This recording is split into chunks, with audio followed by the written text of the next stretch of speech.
Hey y'all, last week was rough and a long week.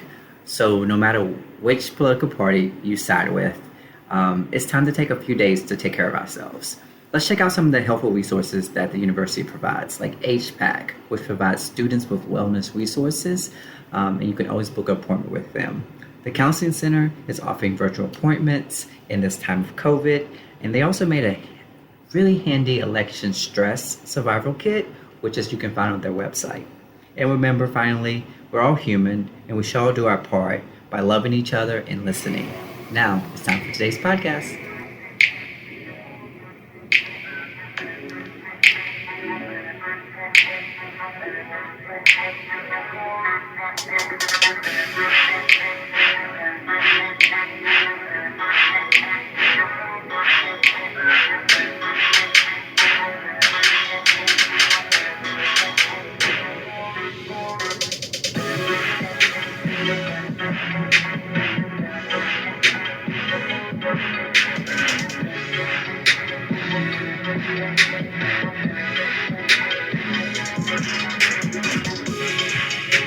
This computer.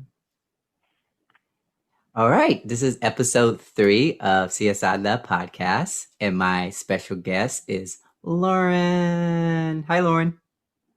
Hello, Rod. Thank you for joining me. Yeah, of course. Happy to be here.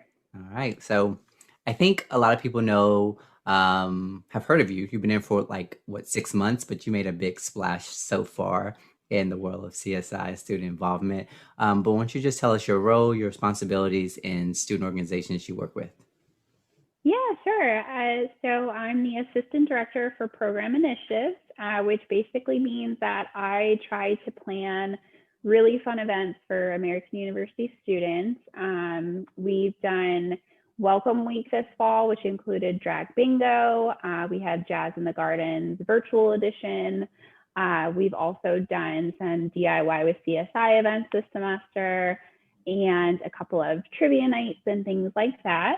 And then I also am the advisor for a couple of the programming boards, which includes Founders, Women's Initiative, Student Union Board, and Kennedy Political Union. So that's a little bit of what I do. It's kind of like half and half fun, cool events, and then half helping students make their own really fun events that involves more of like concerts, speakers, comedians, things like that. Nice. Okay, I want to get back to some of that stuff a little bit later, but I think we share a special bond. We both spent some time in Florida.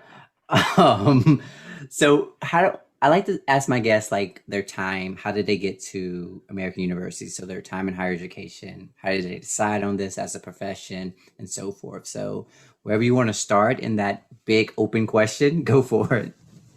Yeah, sure. I definitely didn't take like I don't know if there is really a straight path to working in higher education. I know there's other industries like accounting, for example, where you're going to graduate from college and then you're going to go get your CPA and then you're going to work for a firm for X amount of years. And they have a very like standard chart that you work your way up for promotion, right? So I think with higher education, I didn't know I was going to end up in higher education. I actually am originally from Ohio, managed to get accepted into Flagler College in St. Augustine, Florida.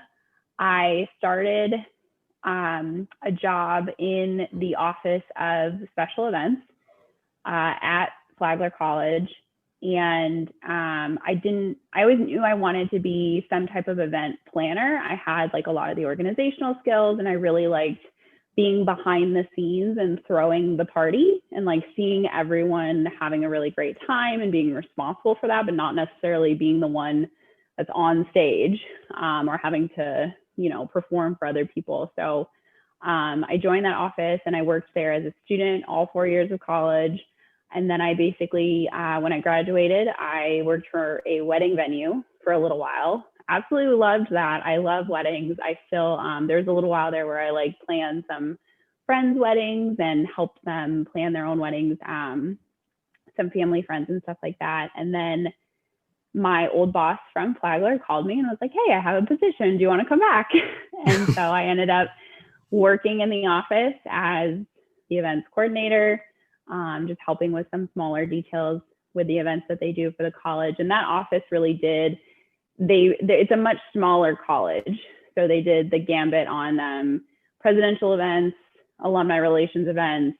Pretty much they were the event planners for the whole school in a way. And so then became assistant director. And then my husband and I have family up here, and he got promoted. And so we were like, all right, I guess we're moving to DC. And then that's how I ended up at American, specifically because this job works so much with students. And that's the part that I love the most about my job, is that when I was looking at all the events I was planning, the part that I loved the most was when I had student interns and being able to coach them and guide them and work with them directly and get their opinion. And that was really my favorite part of the job. So this position had all of that.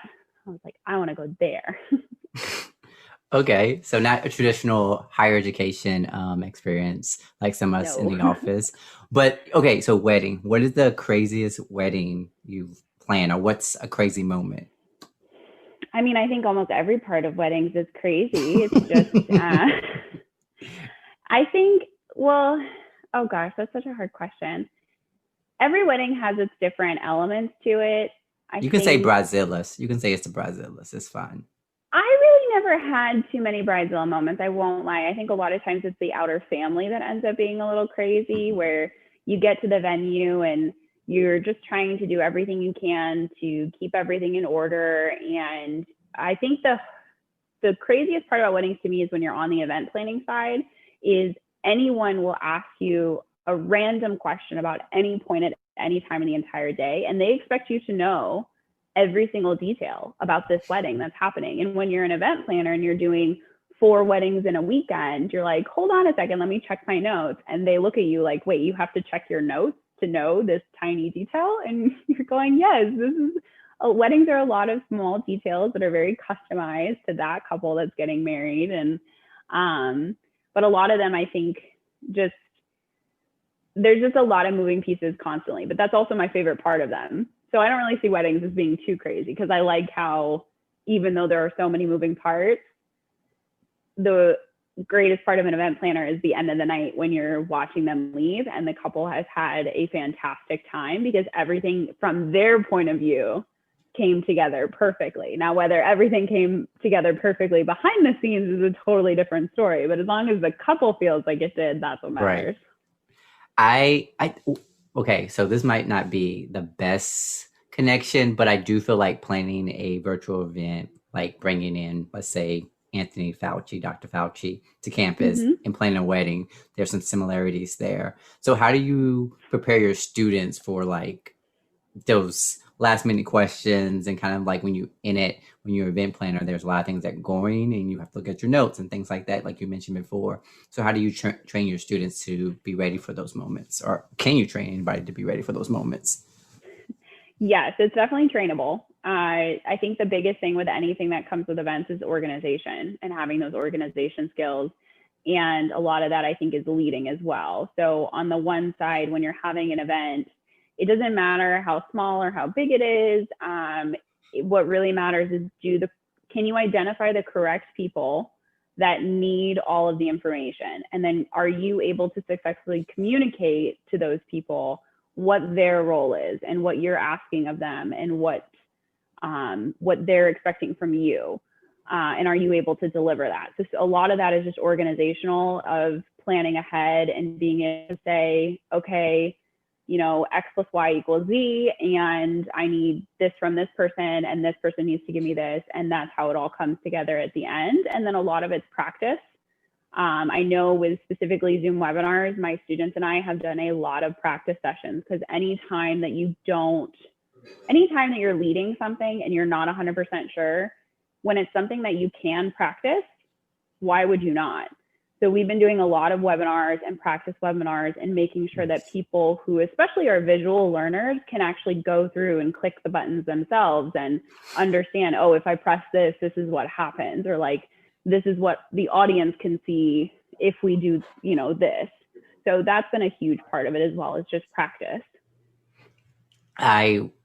I was like, oh, changing things to virtual, that'll make things so much easier for Lauren's position. It's gonna be so easy. It's so hard. You're still like you said, you're doing like staging, you're getting things ready, you're practicing, you're doing the webinar before to make sure you can work out any bugs. So kudos to you, because I don't know Thank how you. to do that.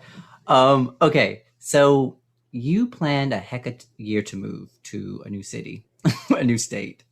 2020 hasn't been the year that we all planned. I remember you interviewed in what, l- late December, early January for this I think it was position. January. Yeah, it was January. And then I started March 16th. And I basically started by coming into the office just to pick up my laptop. And then I was like, okay, see you guys.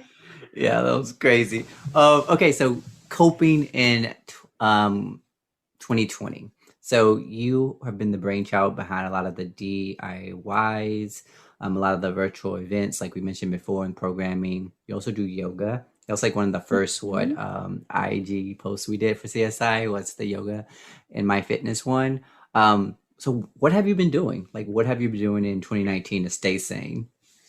I feel like I know this Yes. already, but you tell everyone else.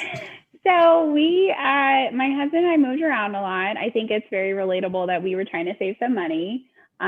So we kind of went from Florida to Ohio to Maine, back to Ohio to Florida again, and then we've been everywhere on the East Coast basically, just to try to save some money, staying with the family and seeing people.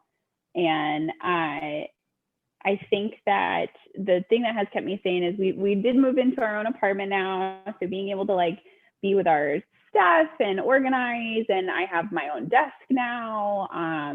But I think the biggest thing throughout all this that's kept me sane is like I have a planner, and I know there were so many memes that I saw where people are just throwing their 2020 planners out the window.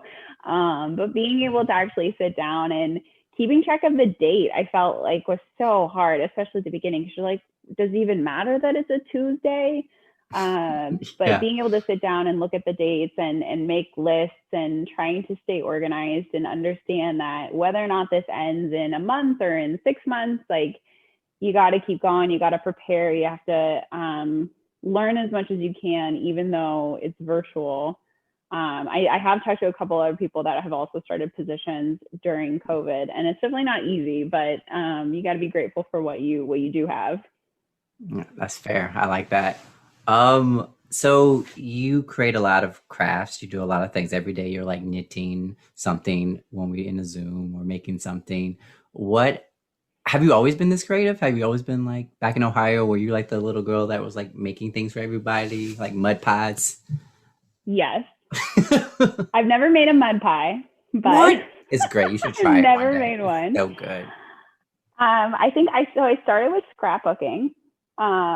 There was a lady in my neighborhood who ran a scrapbooking like paper. It was very much set up like the Mary Kay, where you would have the supplies and then you would host like a scrapbooking party. Very similar to like how Mary Kay runs their makeup, organization. And so I started with scrapbooking and I really liked it. And then I have just always been. I usually say I'm good at a lot of different crafts, but I'm not particularly brilliant at one. Um, so I'm a decent painter. I'm a decent crocheter. Wait, when you I'm say a painting, are you talking about like painting? I'm sorry, like painting like an actual portrait, or are you talking about painting a wall? Oh no, I'm talking about like on canvas. Yeah. Like I painted little cactuses for my office back in Florida that are just on some stuff, and like I can draw pretty well. Usually like I'm good in the sense of like if I see something I can usually kind of copy it. But Nice. I'm not just naturally like but I'm not fantastic in the sense of like, oh, I could come up with a masterpiece out of my own imagination, if that Gotcha. makes sense. So yeah, I crochet. And then when I was in high school, I actually worked at Michael's. So I got a lot of my supplies from there. I took a couple classes there. I recently got a sewing machine, and I started to say I had taken sewing classes before COVID happened. Um, and yeah, so I do a little bit of everything. I will say a lot of crafts. I started doing polymer clay earrings. A lot of crafts come somewhat easily to me. I'm just a naturally creative person. How do you find these crafts? Do you Google them or YouTube? Pinterest, man. Pinterest is Pinterest. my downfall. You like keeping Pinterest, like you're the one user that use Pinterest, I still feel like. Yeah, yeah. So I just see stuff on Pinterest and I'm like, oh, that looks really cute. Like I want to be able to do that. Or for example, one of the DIYs that we did was macrame wall hangings because I saw on Anthropology has the wall hangings, but they're like $300. And I'm like, I can make that for $10. So, you know, that's my standard go-to. I'm like, I could just make this for less. Nice. You should do an Etsy. Are you going to do an Etsy soon? Everyone keeps asking me that. I honestly just don't. I guess I don't think my stuff is good enough that other people would want to buy it. I'd rather give my stuff away. Like I'd rather make things and give them to like coworkers or friends. And same with baking. I do a lot of baking too, and I'd rather just bring them in and let everybody eat them. I don't know if I'm super interested in selling things. Okay. See, you're like the third person I talked to so far, and everyone's been so humble about their side gigs. They're like, I don't want to do this. Jordan's like, I don't want to do anyone's hair. I feel so bad. I'm like, girl, you better make that money. I mean, maybe one day it might be my side hustle. I think right now, right now I'm working full time despite COVID, trying to stay in shape and stay mentally healthy, and then also going to grad school. So I think in all of that, I'm like, I don't know if I'd have the time to really devote to a full online Etsy store. Cause I'm also the kind of person where I'm like, well, if I'm going to do it, I'm going to go all in, which is great. And also a problem when you are good at this many crafts. Right. But so I think that's part of it is I don't think I have the time to devote to doing it right. I believe in you. I think you can. I've seen some things you produce. So, Thank you. So I do want to talk about fitness and working out and yoga and all that and finding Okay. peace of mind because we have that in common. But you mentioned something and I just lost it before you said, No. what was it? I forgot. Is it Okay. about staying in shape and staying healthy? Yeah, but like before that, it was something else that you mentioned. But it's okay. Let's talk about that and it'll come back to me, I promise. Okay. Um, so what type of practice do you do? Yoga? Are you certified? Let's talk about that a little bit. Yeah. So when I graduated from college, my gift from my family was I went on a month-long yoga retreat to Costa Rica where I practiced yoga 3 times a day as well as doing studies. And we were up in a jungle conservation retreat area, and we ate vegan food the entire time, which was fantastic. And then I was certified as a hatha yoga instructor by the end of it, which is basically another form of vinyasa. There's like a ashtanga yoga, which follows a very set, you do this pose and this pose and this pose. Hatha is a little bit different, but it's very similar to ashtanga yoga. Got you. Are you planning on like maybe doing this, like working for a studio or maybe going to a gym and teaching classes? Or you just kind of just do it for yourself? I really just do it for myself. I think I got the certification and I thought I might want to teach a little bit. And I just didn't find a yoga studio that I really liked teaching at. And then I found that I liked practicing more than I liked teaching, which a lot of that can be said for, I think maybe if I had done it more, I'd probably like it and be more comfortable with it. But I just really preferred being the student than the teacher. So it was very valuable in the sense of I learned a lot about even just my own practice and how to deepen my own practice, but I wasn't really too keen on teaching. Okay. Well, you should do a yoga for us, maybe a virtual yoga on Instagram I'd Live. be happy to do that. See, I'll teach when it's some of my coworkers or some of my friends, and I'll lead them in something, or I'll do yoga with them while we each do a different video, for example, and I'll help correct them when we're doing it together. But I'm not a big fan of teaching strangers in a class of 20. I'd rather just teach my friends. Okay, you're gonna do yoga for us, and then we're gonna eat some of your baked goods afterwards. Okay. Sounds good. I hear we're doing a fall virtual retreat. Maybe we'll schedule it in then. Yes. I like how you think. So I remember my question. Grad school. I forget you're doing grad school on top of all this Yeah, other stuff. Let's talk about grad yeah. school. How's it going? What program are you in? It's going good. I'm still kind of getting used to it. I am a grad student in the MPA program at American. So Master's in Public Administration is what I'm going for. Nice. So first semester. How many classes are you taking? I'm only taking 2 right now, but I think, depending on what we find out for next semester, I might take 3. I don't know. I don't know. I I don't know how you do a full-time job in grad school. You hear that, people? If you're doing that, you get my utmost respect because that's hard. I can't It's even a like lot read a of, book after work. it, I'm like, I'm tired. once again, it's a lot of planning and organizational skills. um, okay, let's do the lightning round. Oh, Ready? goodness. Okay. I like this lightning round so much because it's fun. All right, so 60 seconds. I'm gonna go. You're very competitive. So I think Jordan got to like 8 questions last week. So Ayana got to 5. Let's see if you can get to more than 8. Okay. Does it have to be detailed answers or is it just like quick? Quick, but some of them I would like for you to go detailed, but it doesn't matter. It has to be quick. Ready? 60 seconds. Okay. Ready, set, go. What's your favorite color?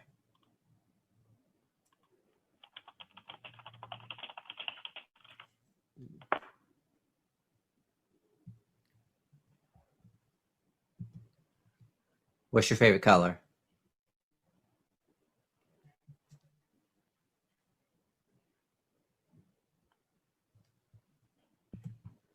All right, first question. What's your favorite color?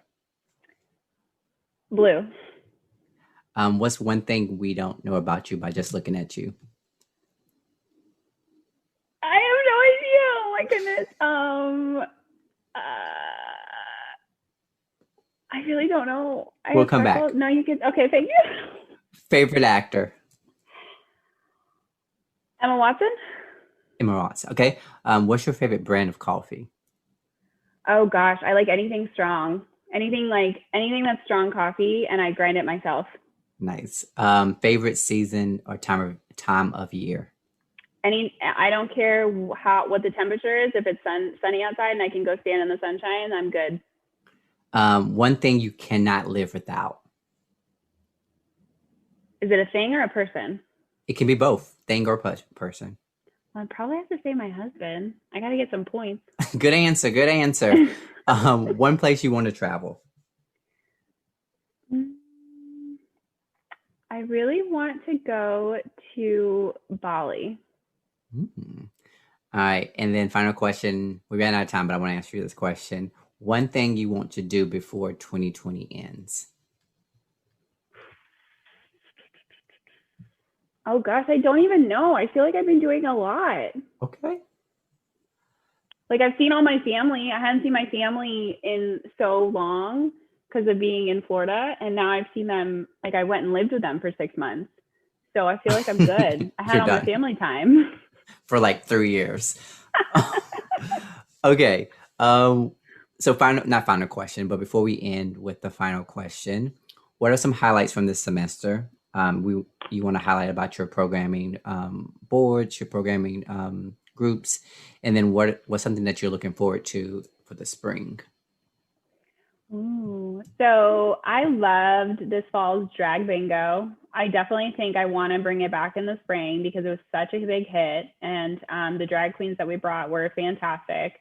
It was really great to get to interact with them and see the students interact with them, and they were just such a good virtual program because of the amount of engagement that we had, where students weren't just sitting on their laptops and kind of zoning out. They were actually actively messaging things and unmuting themselves to talk back to the drag Nice. queens and answer their questions and stuff. So I just thought, I think that's what I'm going to focus on in the spring is what other events can I bring back where students feel that they can get that kind of engagement? Because I think that's what a lot of people, when we're talking about Zoom withdrawal, is it's because they're just sitting on Zoom. It's not the engagement, it's not the excitement, it's not the joking back and forth and things like that. So that's definitely one of the highlights from the fall that I'm really hoping we can bring back in the spring.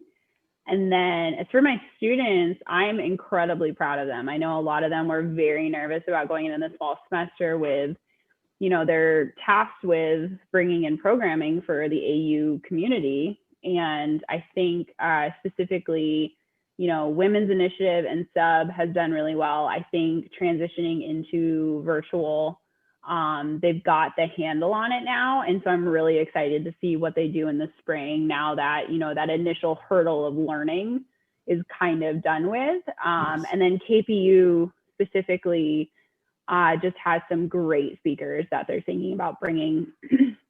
I know this year's an election year, so, we're not done with speakers yet for this fall, but then also going into spring, they have a good idea of, whichever way the election goes, I'm hoping they'll bring in some inspiration for us to keep us motivated, keep us going, and keep moving towards some of the changes that I know a lot of students want to see happening in our country.